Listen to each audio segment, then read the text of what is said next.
Hola, buen día. Mi nombre es Eduardo Carrillo y el día de hoy voy a presentar el trabajo especial final de la materia de garantías individuales, que va a tratar sobre la prisión preventiva oficiosa. La prisión preventiva oficiosa es una medida que impone la detención automática de imputados por ciertos delitos, sin un análisis particular del caso. En México está regulada en el artículo 19 constitucional y se aplica tanto a nivel federal como estatal. Esta figura ha recibido críticas internacionales, ya que la Corte Interamericana de Derechos Humanos la considera incompatible con la Convención Americana sobre Derechos Humanos debido a su carácter automático y a su falta de proporcionalidad. Debido a las grandes críticas que ha recibido por parte del derecho internacional el Estado mexicano en cuanto a la prisión preventiva oficiosa, esto ha causado mucha discusión y muchos alegamientos dentro del Estado respecto a la misma, ya que muchos debaten a favor de la prisión preventiva, mientras que otros la consideran inconvencional en este caso.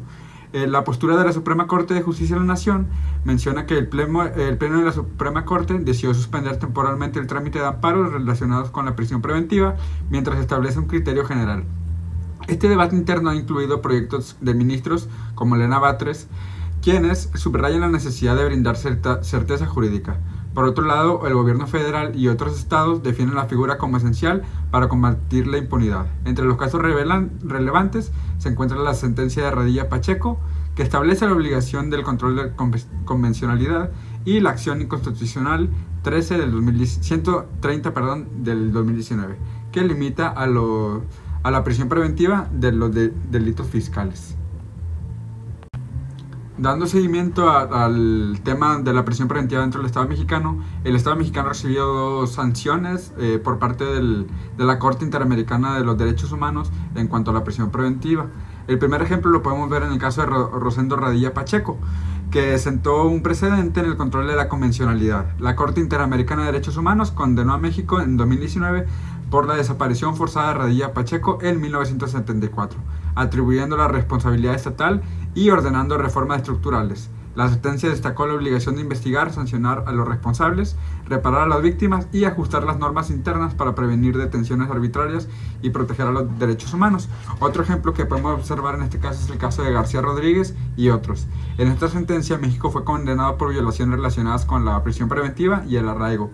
La Corte destacó el impacto desproporcionado de estas medidas en personas en condiciones de pobreza, marginación, perpetuando las desigualdades estructurales. Como resultado, se ordenó al Estado adecuar sus leyes y prácticas a los principios de necesidad y proporcionalidad, garantizar un control judicial efectivo y respetar la presunción de inocencia para todos los ciudadanos en el Estado.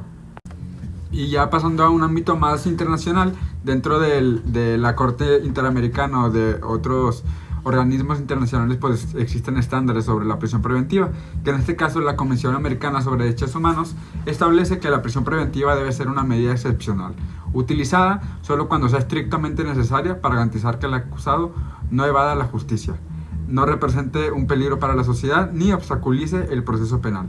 En este sentido, la Corte ha enfatizado que las detenciones preventivas deben cumplir con los principios de legalidad, necesidad y proporcionalidad.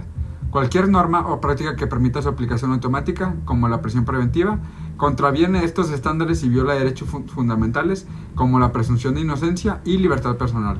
México, como Estado, parte de la Comisión de Derechos Humanos, tiene la obligación de adecuar su legislación interna a estos principios internacionales. Dentro del mismo Estado mexicano, una de las posiciones de los plenos regionales en la materia penal abordó la contradicción de los criterios 40 del 2023, emitiendo una resolución sobre el uso de la prisión preventiva, además de la tesis jurisprudencial publicada en abril de 2024.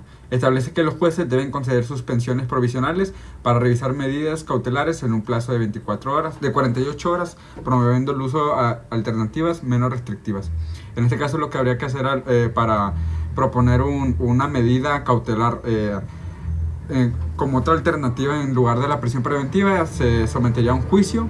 En el juicio el juez dispondría cuál es la medida cautelar que se tendrá que llevar a cabo, y ya después de eso se podría tomar una sentencia definitiva ya para modificar en este caso la medida cautelar que se tomaría que se llevaría a cabo con el acusado. Y ya por último, el futuro de la prisión preventiva oficiosa. El futuro de la prisión preventiva oficiosa en México requiere reformas constitucionales y normativas que cumplan con los estándares establecidos por la Corte Internacional de los Derechos Humanos, avanzando hacia un modelo en el que la prisión preventiva sea verdaderamente excepcional.